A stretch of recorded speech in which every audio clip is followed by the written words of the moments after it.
Hello everyone, welcome back to Taylor Talks. If you've never seen it before, hey, I'm Taylor, and today we have a lot to talk about, but some really important topics. So let me go ahead and introduce my guest today, Mary Williams. Mary, thank you for being here today. Oh, Taylor, thanks so much for having me. Oh, so definitely. excited to talk about today's topic. Definitely. So as you guys may have saw a few weeks ago, I talked to Alan Hartsock with the Alzheimer's. He's an Alzheimer's caregiver for his wife. And it's a difficult topic, yes, but a very, very important one. So Mary is actually with the association, so I really wanted to have her on to kind of dive into it more. And if you did not see Alan's story, please go back and watch it. It's on our Facebook page and on our YouTube, and I do have it cut up in two parts on YouTube because it wasn't posting for some reason, but please go back and watch it. Alan really puts it all out there, and what he's doing is so difficult anyway, and to tell your whole story to an audience where you may not even meet the people who see your story. Oh yeah, he's so vulnerable. He tells you all of what they go through. Which, I know. It's hard for caregivers to share that information. Most definitely. And he's not alone. There's a lot that go through that. So. Exactly, and that's for my sake at least. That's why I think it's so important that his story's out there so other people know they're not alone. You're not alone. You're never alone. So Mary, let's get into a little bit about you. Okay. So what got you involved with the association? Well, when I first moved here, I started a doctor's office, and then I did home care. Okay. So I used to staff those areas, so people that had it. And then nursing homes and hospitals. But also my grandmother had it. So, oh no. And my sister was her caregiver. She was a single mom with 2 kids caring for my grandma. She lived in California, I lived here. It's kind of how I found the association, because I could talk to the association here in St. Louis and be able to share that information with her. So it takes people, we're better now. Now this is 25 years ago. Okay, so a while ago. Yeah, it's a while ago. My grandma died in 2000, but my sister took care of her for over 20 years. Wow. And just what she went through. People back then didn't want to call that number. They didn't want to reach out, like the hidden disease. But yeah. So I was able to help her and families, and we did hospice. And I used to sit with a lot of families. I grew very close to them. And the hardest one for them to watch was Alzheimer's, because you lose a piece of them each day. So it was just something that I knew I needed to get involved. So I volunteered, and now I'm a walk manager for the St. Charles and Lincoln County Walk. Wow. So what year did you get involved with them? 2014, I became part of the committee. In 2017, I joined them as a staff member. Wow. Okay. Well, that's awesome. And yeah, I'm sorry about your mom. I mean, that's my grandma. Grandma. Yeah. But yeah, that's difficult. And for her being a caregiver for 20 years, it was very difficult. And she's always been a caregiver, so she kind of helped raise us. My mom worked. My dad was sickly with heart disease, so he had 3 open heart surgeries. Oh wow. And so she was the oldest and was always like the caregiver. So I think it was just part of her, but just to see her struggle was hard. And I think my moment that I knew that this is where God wanted me, she came and picked me up and picked up my daughter, and we went to visit my grandma. And my grandma looked at me and whispered, "Come in," and she said, "Rosemary," which is my mother, and she said, "That woman comes every day, and I don't know who she is." And the tears, I cry now, the tears that rolled down my sister's eyes were heartbreaking. Aww. So anyway, so here I am. It's tough, and like I said, I'm glad that I was able to have Alan on first, so people understand, why this is so important. It's hard for caregivers, but there are some that are. Sally Faith has, actually she isn't even a caregiver, she has dementia, and she's going to be speaking out for us too. So just right here in St. Charles. Wow. So, yeah. That's awesome. Yeah. So I see you have a sheet here. So are these some of the statistics about the disease? It is. So just about some things about Alan, let's just go back there. So there's 11 million Americans that provide unpaid care. So if you think about all the care he gives his wife, this is all unpaid. Yeah. So it's because you love them, and what are you supposed to do? Right, and you can't, some have to put them in a nursing home. My sister ended up having to do that with my grandmother. But it's hard. I mean, some of them keep them at home for a long time, and a lot try, I think, as long as they possibly can. But when it gets to that point, it's like, right, you have to make that decision, and it sucks, but it's better for them, for your family member or friend or whoever it is. Right, and if you can afford it, it's getting more expensive as it comes, hence why we do stuff, and we also provide, a 24-hour helpline with 200 languages now for people to call in. 200? Yeah. Holy cow, that's awesome. So 24 hours a day, 7 days a week. Good. It really is there for everybody or anybody. If you had any questions, it doesn't even have to, and it doesn't have to be Alzheimer's. So that's kind of the hence that everyone thinks that we just do that. Like, all dementias are what we do. So just Alzheimer's is just known. That's the name of our association. Yeah. So, okay, so you do. But globally, we do anything. Wow. All other dementias, all of them. So. Okay, I didn't realize that. Yeah. So that's good. It helps people, right? Yeah, it does, and it does very much. Wow. I'm excited on the steps that we're progressing forward. So yeah, so are you guys growing quite a bit? We are, and research is growing, and I'm not a researcher, so we're going to go there first. Educator Man is out there. So what you need to do is actually just download our Science Hub app, and it's just the Alzheimer's Science Hub. Okay. You'll know it. It has our beakers on it. So download that, and then you'll be able to ask the questions that you really want the right answer to from the people that are already doing that. So you said it was Science Hub? Uh-huh. I'm literally going to write this down now. Okay. Yeah, I have it on my phone. It's what I look at. It'll be all the latest research and everything up to date. And then just the 800 numbers, just to put it in here right now, is 800-272-3900. And here's the thing, a lot of people don't want to call that or are afraid to call it. And if you are, and if you just want to talk to somebody, my number is 314-280-1617. And I have a lot of people who start with me and then we move forward. So definitely. And we'll what I'll do in the description where I post the video, I'll put that in the description as well, so people can reach out to you, and that 24/7 number. I put it on Alan's video, but I'll put it again, because I think something that people don't realize, if you say the same thing, you can say it as many times as you want.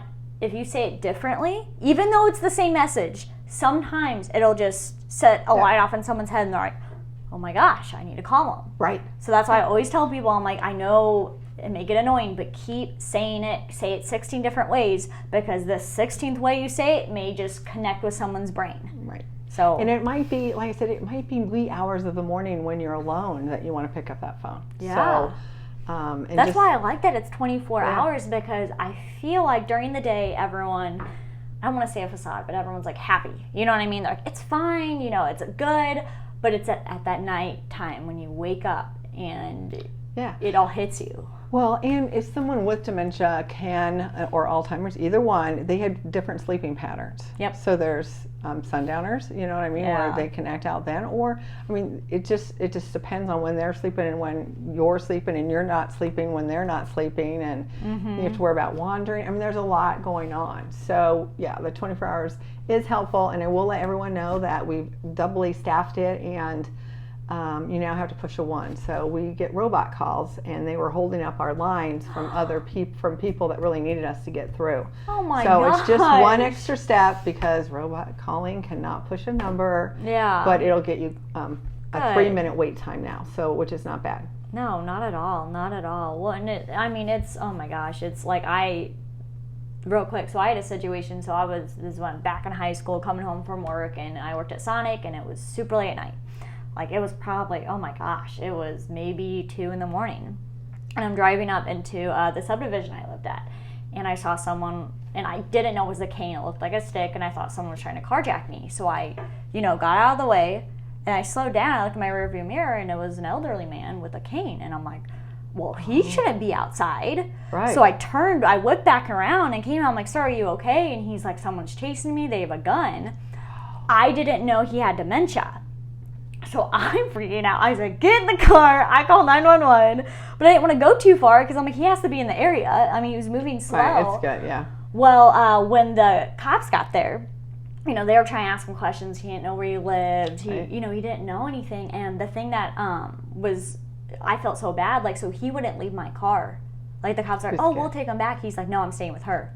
And I was like, that's fine. I'm like, I'll take him, I'll take him up to his house. And one of the neighbors who knew him came down and was like, how are you doing and all this stuff. But like you said, the wandering. That's what, and I mean, she, his wife locked all the doors in the house. He just happened to, get up when she was sleeping and go outside. So there are alarms and there are stuff that you can put on the door so that they go off, windows, all that. So. Yeah. Well, and I feel like, too, it's one of those things that if you're in that situation, you don't want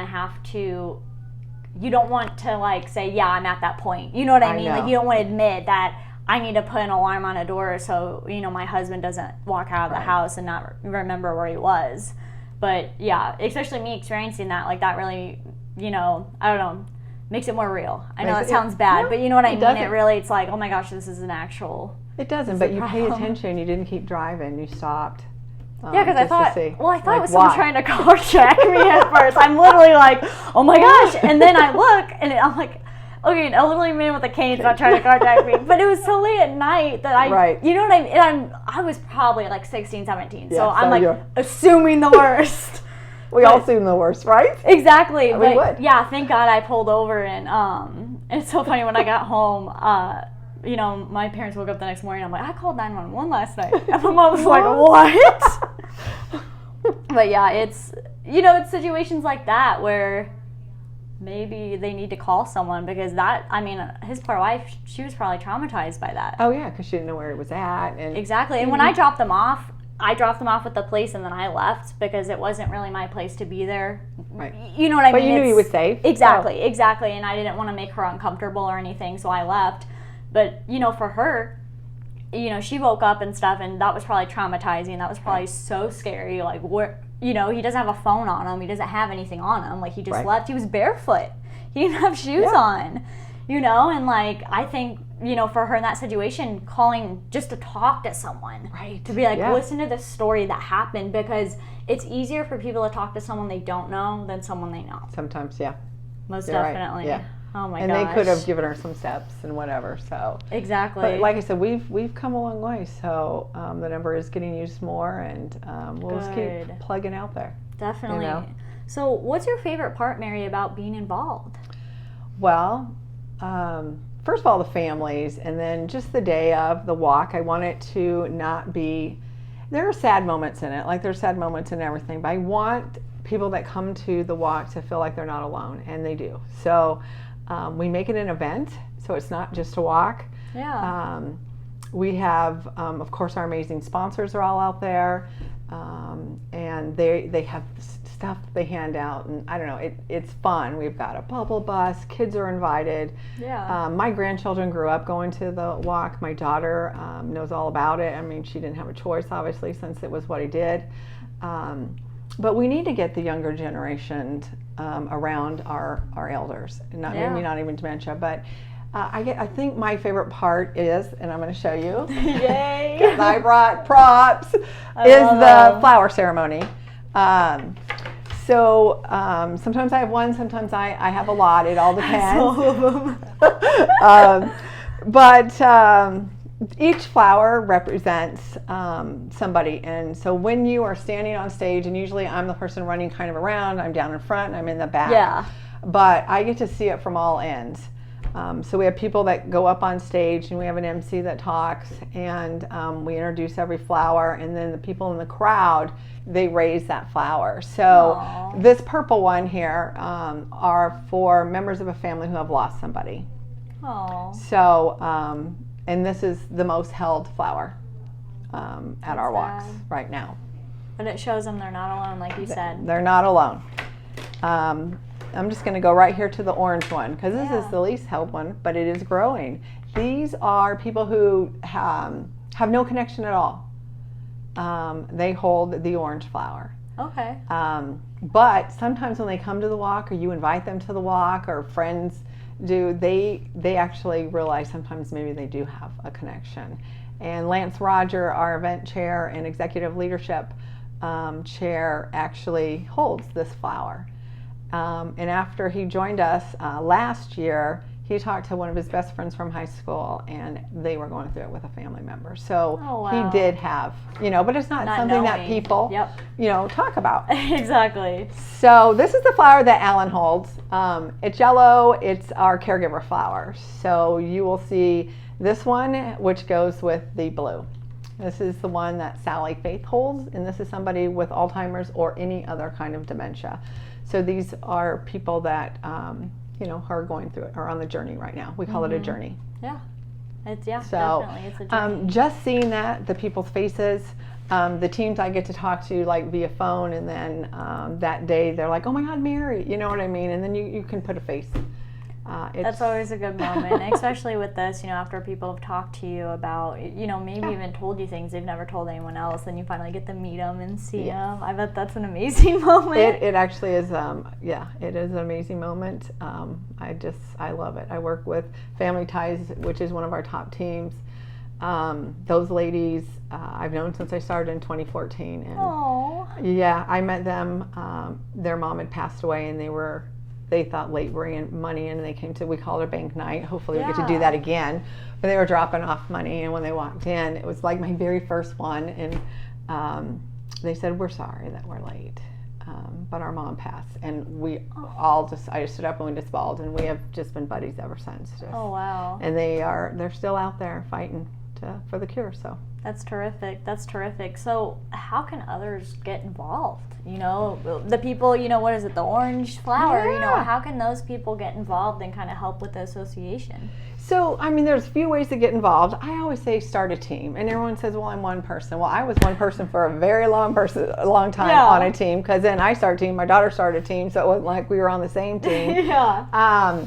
But start a team and come to a walk, really. Just come to a walk and check it out if you're really that leery.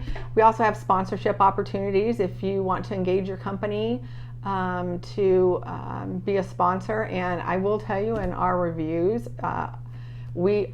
registration or check-in starts at 8. Our walk doesn't start until 9:30 because everybody wanted more time to visit our sponsors. So we're very honored in that comment, and it has continued. So we have an hour and a half that they get to go around and visit everybody. And then they can always volunteer. We're always looking for volunteers for the planning team or for the day of the walk if they just want to do that. Awesome. And we have little parts and bigger parts, but I've always customized to what a person likes to do, because you're going to want to do that. And has time to do. We all don't have a lot of time. Life is, since COVID, I gotta say, it's just changed. And people want some downtime, which is great. I myself is included in that. Yeah. So, maybe you just want to fill out. So I have a wonderful lady now that's going to do thank you cards for me, and she has Alzheimer's actually, but she is still confident enough to be able to sign some stuff, and so. Good for her. That's awesome. And I think hand addressed stuff is always great, and that's what she likes to do. So it's like a twofold, you know what I mean? Definitely. I get to give her something, but so those would be some great ways. And then if you're a larger company, maybe check with your employees. Have you ever checked, like, maybe they're coming in late? Do you know why, or have you asked? Maybe they're dealing with a loved one at home and they're not saying anything to you. Oh, definitely. So we never know those, but I get some of those phone calls. So, just keep an eye out. I would just love to meet people and talk to them about it and see, can we partner together? Yeah, most definitely. It's all different for everybody that wants to. And there are a lot of other causes at the same time. So. Okay. And then what day is the walk? September 24th. September 24th. Okay. Yeah. And again, in the description, I'm putting all the phone numbers, the dates of walks, where they are, and everything, so everyone can get involved, get connected. Yeah, it'll be at St. Charles Community College. We've been there for a while, so we're now. Awesome! That's super close. So we've gone from, I don't know if you guys know their lots, but the red lot, which is a lot smaller. Now we're in the yellow, the biggest lot, and we take up most of it. So perfect. Love for you to join us. We are the second largest walk in Missouri. So just to let you know, right here in St. Charles, awesome. And St. Louis is the largest. Wow! So we're that close. Wow, there you go. So is there anything else you would like to tell anyone who is watching or who's going to listen to this? Well, actually I do. So I just wanted to give you some numbers about why we raise money. People always ask, where does it go? Yeah. Why is it so important? All that stuff. Exactly. And like, what are you doing? So for us, it's care. So you have to care for those dealing with it. You have to support the caregivers going through this, and then there's research. But last year, just right here in St. Charles County, we did, so referrals, information, and care consultations is where you meet. We do it via Zoom right now. It's just we just opened back up, so just trying to whatever's comfortable. We did 328, and that was when we were non-virtual. So that's touching a family and helping them walk through the journey. So just for our county, community programs, education, early stage. So we have where caregivers can go, and Ellen is joining in on most of those here in St. Charles, where they can go and share, and go through what struggles they are. There's other caregivers there. Steve Gardner, who is on our committee, has been on my committee. I think this could be his 15th or a long time. He runs that. Wow. And then Marion Wetter also runs another one. So there's different times, and they're on our website. But we did 323 of those. And holy cow, that's crazy. Yeah, and we're a volunteer-led organization, so we keep our staff short, and our volunteers are everything to us. Yeah. And we're 90% of our programs are led by volunteers. 97%. That's spectacular. Wow. And just kind of different, unique programs and things that we did. We're 613. We're kind of customized those to people. So just right here. So your dollars are very important to us. But it is free to walk, so just to let you know that's where I'd start. But still start a team. Start a team. Yeah. It's free to register, but you got to start the team. And you just do alz.org/SCC walk. So nice and simple, and I'm sure I'll give it to Taylor to put in there. Definitely. I'll put everything in there, and I'll put it on the screen. Well, Mary, thank you so much for being here today. It's so important. It's so great, and I love, shining lights on stuff like this, shining a light on this, because like you were saying, that 24/7 number, it's getting more, more people are calling it, but there has to be more people who really need that support and need that. Right. So come on out, guys, to the walk. Yeah, and there's one other thing they can join us. I just thought about it. Go ahead. I just met with them this morning. So Complete Auto Body right here in St. Peter's is going to hold our team kickoff. So it's a walk kickoff, we're going to call it.